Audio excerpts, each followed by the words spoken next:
Praise the lord. ఈరోజు అంశం పరిశుద్ధాత్మ మాట. దేవుడు మనల్ని ఎంతగానో ప్రేమించారు. ఆ ప్రేమే తన ఒక్కగానొక్క కుమారుడైన యేసయ్యను మన పాపానికి పరిహారంగా ఈ లోకానికి అప్పగించింది. యేసయ్యను నమ్మిన మనల్ని నీతిగా మార్చి ఆయనతో సమాధానపరిచింది. అంతేకాదు, దేవుడు యేసయ్యను 3వ రోజు మృతులలో నుండి తిరిగి సజీవునిగా లేపారు. ఆయనను నమ్మిన మనందరినీ రాబోతున్న ఉగ్రత నుండి, పాపం వల్ల కలిగే నిత్య నరకం నుండి రక్షించారు. యేసయ్య 2వ రాకడలో ఆయన మహిమలో ప్రవేశించి నిత్యం ఆయనతో జీవించే మార్గాన్ని తెరిచారు. దేవుడు మన రక్షణ కోసం, నిత్య జీవం కోసం మన ముందుంచిన ఒకే ఒక్క మార్గం యేసయ్య. ఇంత గొప్ప దేవుని ప్రేమను, యేసయ్య ఇచ్చిన రక్షణను, పరిశుద్ధాత్మ ద్వారా నిత్యం జీవిస్తామనే నిరీక్షణను పొందిన మనం యేసయ్య చెప్పినట్టు జీవిస్తున్నామా? మారిన మనస్సుకు తగ్గట్టుగా ప్రవర్తిస్తూ, ఆత్మను అనుసరించి నడుస్తూ మన రక్షణను కాపాడుకుంటున్నామా? లేక పేరుకు మాత్రమే క్రైస్తవులుగా చలామణి అవుతూ నిర్లక్ష్యంగా బ్రతుకుతున్నామా? అలా బ్రతుకుతున్నారనే యేసయ్య సార్దీస్, లవోదికయ సంఘాలను గద్దించారు. మారకపోతే రాబోయే ఉగ్రత నుండి తప్పించుకోలేరని హెచ్చరించారు. నేటి సంఘాలను కూడా తమ ఆత్మీయ స్థితిని సరిచూసుకొని సరిచేసుకోకుంటే నిత్య శిక్షే అని పరిశుద్ధాత్ముడు హెచ్చరిస్తూ మన ముందుంచిన 3వ అంశం విశ్వాసక్రియలు. విశ్వాసక్రియలంటే యేసయ్యపై మనకున్న విశ్వాసాన్ని రుజువు చేసేవి, మన నమ్మకత్వాన్ని నిరూపించేవి. మనలో విశ్వాసం చనిపోలేదని, విశ్వాసంతోనే జీవిస్తున్నామని, మనలోని విశ్వాసం పరిపూర్ణమైనదని, సంపూర్ణమైనదని నిరూపించేవి ఈ క్రియలే. వాక్యాన్ని ధ్యానించటం, ప్రార్థనా జీవితం, సంఘ కూడికలు, దాన ధర్మాలు, ఇలా ఇవన్నీ విశ్వాస జీవితంలో సర్వసాధారణమే. అయినా ఇవి మన విశ్వాసానికి రుజువులా? మన చుట్టూ ఉన్నవారు వీటిని చూసి మనల్ని గొప్ప విశ్వాసులంటారేమో. సార్దీస్ సంఘం కూడా వారి కార్యాలను బట్టి జీవమున్న సంఘంలా, నిత్య జీవాన్ని పొందే సంఘంలానే కనిపించింది. కాని యేసయ్య చచ్చిన సంఘమన్నారు. ఎందుకంటే యేసయ్య ప్రతి కదలికను పరిశీలిస్తారు, హృదయ లోతులను పరిశోధిస్తారు. చాలా స్పష్టంగా ఆయనకు మనమేంటో తెలుసు. కాబట్టి మనుషులలా ఆయన మోసపోరు, ఆయనను మోసం చేయలేము. ఆయన ముందు మన నమ్మకత్వాన్ని, విశ్వాసాన్ని రుజువు చేసే ఒకే ఒక్క అంశం, మనం చేయాల్సిన ఒకే ఒక్క పని ఆయన బోధ ప్రకారం జీవించటం, ఆయన చెప్పినట్టు నడవడం. మన మాట, ప్రవర్తన, ఆలోచన తీరు, మన నిర్ణయాలు, ఇలా మన ప్రతి కదలిక మన విశ్వాసాన్ని రుజువు చేస్తాయి. మన జీవన విధానమే మన విశ్వాసానికి రుజువని బండ మీద ఇల్లు కట్టువాని ఉపమానాన్ని యేసయ్య మన ముందుంచారు. ఈ ఉపమానంలో బుద్ధిమంతుడు తన ఆత్మీయ జీవితమనే ఇంటిని కట్టాడు. ఈ ఇంటికి బండ క్రీస్తే. యేసయ్య బోధనే, వాక్యాన్నే పునాదిగా చేసుకుని ఆయన చెప్పినట్టు జీవించటం మొదలుపెట్టాడు. శారీరకంగా, మానసికంగా, ఆర్థికంగా ఇబ్బందులొచ్చాయి. నిందలు, అవమానాలు, హేళనలు, శ్రమలు, నీతి న్యాయం తప్పే ఎన్నో ప్రలోభాలు, ఆకర్షణలు, తన ఆత్మీయ జీవితాన్ని పడగొట్టే సందర్భాలెన్నో. ఇంట బయట తనలో తనకే పోరాటం. ఎన్ని ఎదుర్కొన్నా, చివరికి మరణమే ఎదురు నిలిచిన, ఏ పరిస్థితికి రాజీ పడని అతని విశ్వాసం, ఏ పోరాటానికి కదల్చబడని అతని ఆత్మీయ జీవితం ముందు ఎదురు నిలిచిన ప్రతి సమస్య, అతని విశ్వాసాన్ని పరీక్షించిన ప్రతి పరిస్థితి ఓడిపోయింది. బుద్ధిమంతునిలానే స్ముర్న, ఫిలదెల్ఫియా సంఘాలు తమ ఆత్మీయ జీవితాన్ని కట్టారు. శ్రమలెదురైనా, శక్తి కొంచెమైనా, పేదరికం, కొరత, లేమి ఏమి అనుభవించినా, ఎంతటి నిస్సహాయ పరిస్థితైనా యేసయ్య చెప్పినట్టు జీవించారు.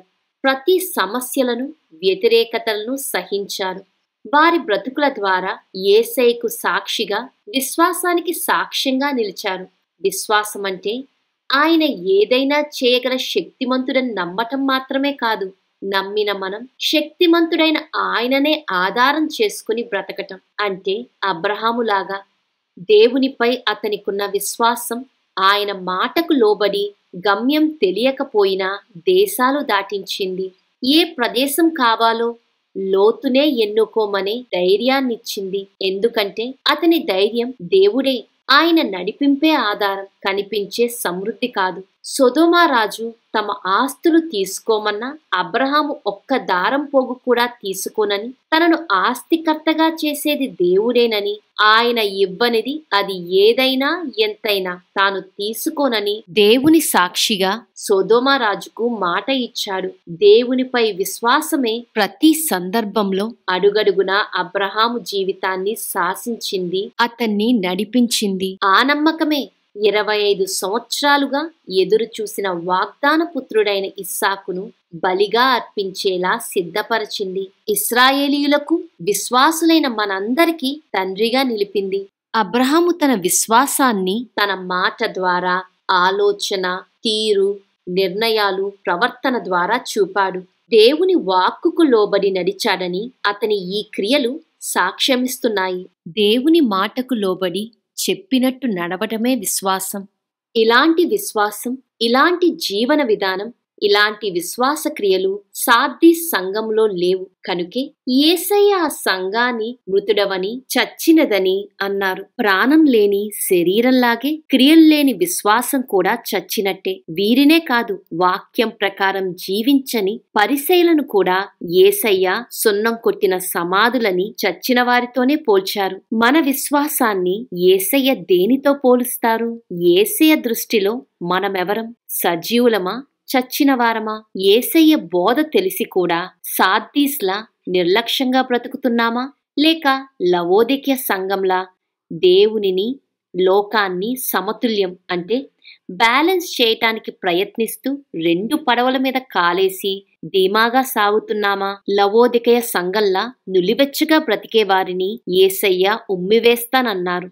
లోకంతో సాగుతూ పొందిన రక్షణను కొనసాగించటం అసాధ్యం. 2 వేరువేరు దారులు. అందుకే అపోస్తలుడైన పౌలు, నాకు లోకమును, లోకమునకు నేను సిలువ వేయబడ్డామన్నారు. ఎందుకంటే బాప్తిస్మం అంటే క్రీస్తుతో కూడా సిలువ వేయబడటం. మన చెడు ఆశలను, ఆలోచనలను, పాప కోరికలను, శరీర ఆశలతో కూడిన స్వభావాన్ని సిలువ వేయడం.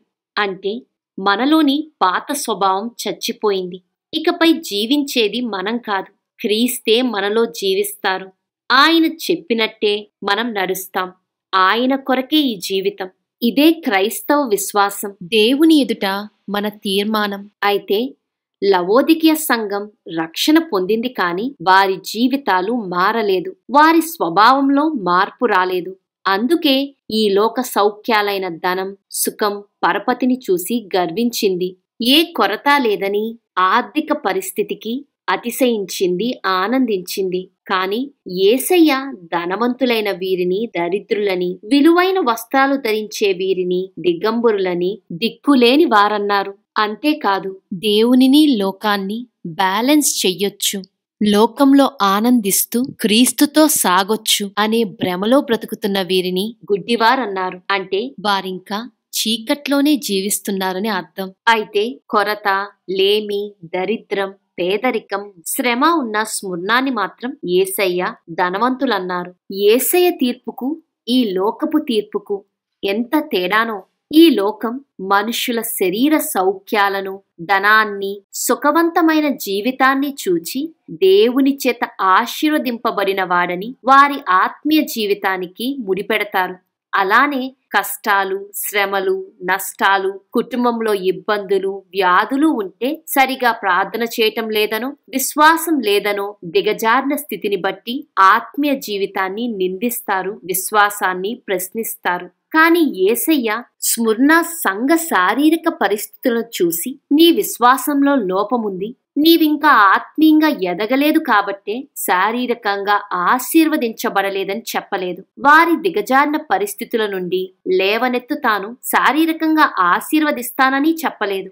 వారి హీన దశలో కూడా దేనికి, ఏ పరిస్థితిలోనూ రాజీ పడకుండా ఆయన బోధించినట్టు జీవిస్తున్నందుకు ప్రశంసించి, ఎంత శ్రమైనా, మరణమైనా ఓర్చుకోమని, నమ్మకత్వాన్ని వీడొద్దని సూచించారు. కాని నేటి సంఘాలెన్నో శారీరక సౌఖ్యాలే ఆత్మీయ ఆశీర్వాదాలుగా బోధిస్తున్నారు. ఇది యేసయ్య బోధ కాదు. మన ఆత్మీయ జీవితాన్ని కట్టే క్రమంలో జాగ్రత్త వహిస్తూ ఏ పరిస్థితైనా, ఎంతటి దిగజారిన స్థితైనా, కృంగిపోతున్నా, కుప్పకూలిపోతున్నా, శ్రమలు, వేదనలు, బాధలు, వ్యాధులు చుట్టుముడుతున్నా, మరణమైన ఏ పరిస్థితికి లొంగకుండా కట్టబడాలని ఆయన చెప్పినట్టు జీవిస్తూ నమ్మకస్తులుగా సాగమని ఆయన బోధ. సార్దీస్ల నిర్లక్ష్యంగా, లవోదికయల నులివెచ్చగా ఆత్మీయ జీవితాన్ని కడుతుంటే బుద్ధిహీనుడిలా ఇసకపై ఇల్లు కట్టినట్టే. ఆత్మీయ జీవితం కుప్పకూలినట్టే. ఉగ్రత, నిత్యశిక్షే వారి గతి. మన జీవన విధానం మన ఆత్మీయ జీవితాన్ని కూల్చుతుంది. కనుకే మన విశ్వాసాన్ని రుజువు చేసే ప్రతి అంశం, మన ప్రతి కదలిక చాలా ముఖ్యం. అందుకే అపోస్తలుడైన పౌలు, నేను క్రీస్తును పోలి నడుస్తున్నట్టు మీరు నన్ను పోలి, అంటే నాలా క్రీస్తుని పోలి నడవండి అని పిలుపునిచ్చారు. ఈ పిలుపు యేసయ్యే మనకు మాదిరి, ఆయన బోధే మనకు దిక్సూచి, మన నిత్య జీవానికి దారి అని చెప్తుంది. మనం చేసే ప్రతి పని, వేసే ప్రతి అడుగు మన విశ్వాసానికి రుజువు, మన నమ్మకత్వానికి గుర్తు. కాబట్టి విశ్వాసంతో సాగుతూ, యేసయ్య బోధను మన క్రియలలో చూపుతూ, మన ఆత్మీయ జీవితాలను పటిష్టంగా కట్టుకోమని పరిశుద్ధాత్మ సంఘములతో చెప్పుచున్న మాట చెవిగలవాడు వినుగాక. ఆమేన్.